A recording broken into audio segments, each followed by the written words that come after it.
Shalom Aleichem. Our Mishnah Yomi journey through Bava is almost complete. On Monday, Yom Sheni, Bezrat Hashem will do the last Mishnah in Bava and begin Bava Mitzia. But right now we're in chapter 10 of Bava Mishnah Vava. Gozel et Chavero. Someone stole from someone else. Osha Lavamina, or he simply borrowed something from him. Osha Hifkid Lo, or he had an item deposited by him, that the one guy deposited an item to look after it, and he wants to return it to the original owner. So what is the story? B'yishuv, if the theft or the borrowing or the receiving the item to deposit was in the yishuv, in the inhabited area, lo yachzer lo b'midbar. Don't go out to the wilderness to return it to him, even if the real owner is out in the wilderness on a trip. Wait till he gets back. It might not be safe. There might be bandits. Might get lost. Not let's say b'midbar.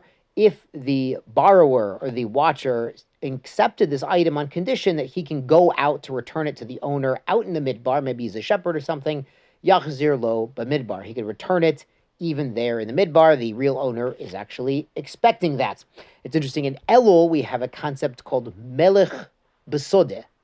It means the king is in the field, and it's an esoteric concept, probably in Kabbalah, but Kabbalah is a little too advanced for me. I'm just sticking to the Mishnah and the Shas. But the idea is the king is not in the palace surrounded by walls and guards and officers and towers.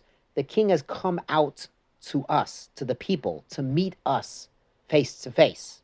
So it's an amazing thing when we're doing tshuva, when we're yachazir lo, b'midbar, we're yachazir baSadeh. We are returning our souls, returning ourselves, returning what we could be to Hashem. And Hashem has made himself accessible to us to facilitate this return. That's what Elul is about. It's a beautiful month. It's a beautiful idea. Let's go on to Mishnah Zayin. Omer lechavero. Someone says to his friend, Gazolticha, I stole from you. Maybe not such a good friend. Or Hilvitani, or you lent me money.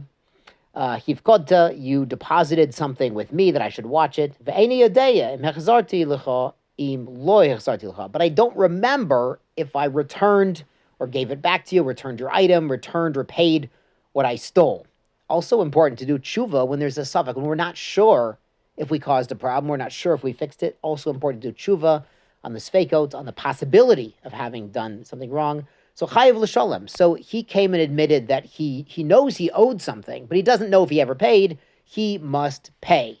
So because he's sure he took, but he's not sure he gave back. Avol imam lo. But if he told him, Eini yodeya im gazolticha, I'm not sure if I stole from you, im hilvitani, or I borrowed from you, hivkodti itzli, or you deposited something by me, potter mishalom. He doesn't have to pay because here it's just a maybe.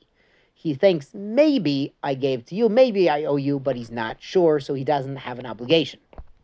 The Bartner points out from the Gemara that the person who thinks he's owed the money to can actually take this person to court, this maybe person, in order to make him take an oath, a shvat hesed, an oath that in fact he has not retained the money, and it does not, to his knowledge, owe any money. Shabbat Shalom, and please take advantage of Melech baSadeh. Happy Elul. Tizkulu Mizhot.